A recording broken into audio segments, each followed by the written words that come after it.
everything out of my mouth. I'm trying to get up because I'm running from this place, man, that I just seen. But then I had to pause because I'm back in my body and I'm sitting here looking and I'm seeing all these people around me and what am I doing here? I'm in this hospital and I'm laying there. Then I jumped because I seen somebody I just left.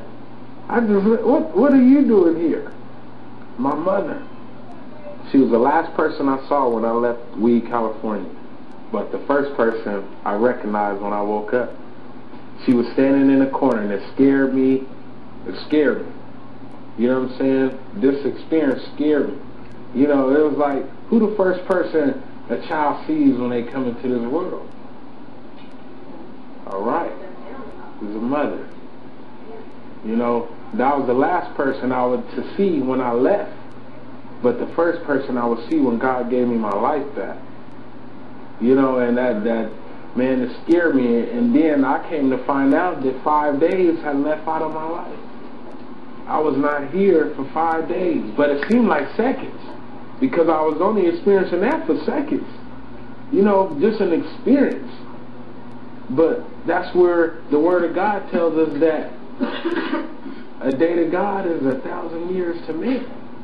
So if I'm only out of this world for 5 days, how much time is that? Not much at all. So imagine eternity to God. Where's the rest of your arm? I don't know. It's gone. They probably burned it up. That's what they do with stuff that they come off you that they don't have no use for. They burn it. No, because gangrene set into my arm. I was in dirty water. And there was an infection that was right here on the open wound. And they had to keep cutting my hand. Keep cutting more and more off. Because when I woke up, initially, my hand was going up to there.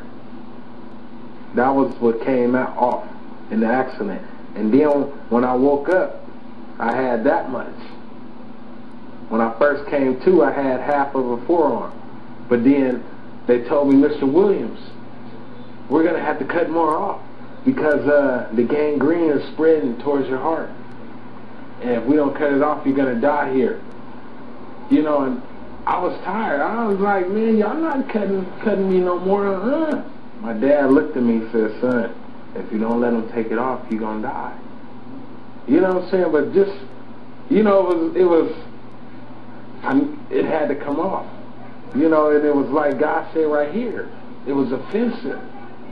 With that right hand offense, he cut it off. What was sick, came into the right side of my arm, came inside that, was a sickness. And it needed to be cut off. You know, and that the Lord did that, but he healed me. You know what I'm saying? How could I know that he can heal if I'd never been hurt before?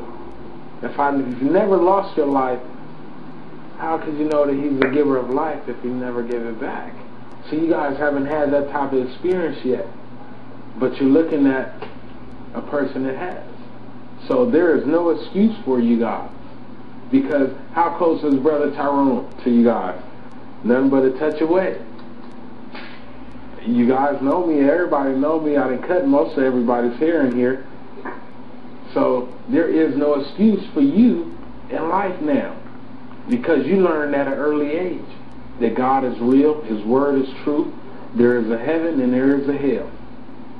And what makes your destination sure is based upon what's in your heart. That's why he tells you to let him and his Father in. If you sup with us, I am with you. In this way, you tell us a little bit about that tunnel. What happened in that tunnel? The tunnel, it came like in flashes, like a, you know how you all of a sudden like you're dreaming or you're watching TV and they'll take you from one stage and you're going through. It was a long tunnel but short because you're traveling in the speed of light, but yet it's slow moving but yet fast at the same time because you're able to see the people that was stuck, that was bound there. And there was only a small path that was leading out. And had I been over on either side, I could have been snatched because they were calling out, but I had no power into me in which I could save them. But it was for me to keep going forth, so I had to keep going. You know, and as I came to the end of this tunnel and seen the daylight, that's when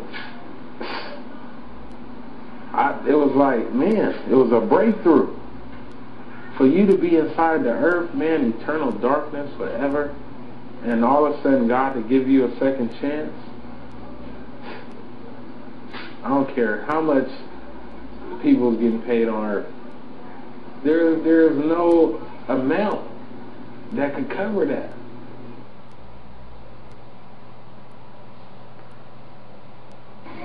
We're going to say Romans 10 and 9 together, okay? Everyone stand. Everybody, we're going to confess. Everybody repeat after me. Say your name. I. Say your name. Confess with my mouth. The Lord Jesus. And believe in my heart. That God the Father. Has raised him from the dead. For it is with my mouth. That I confess. And it is with my heart. That I believe. For now that I have recited Romans 10 and 9, I confess and know that Jesus Christ lives with me.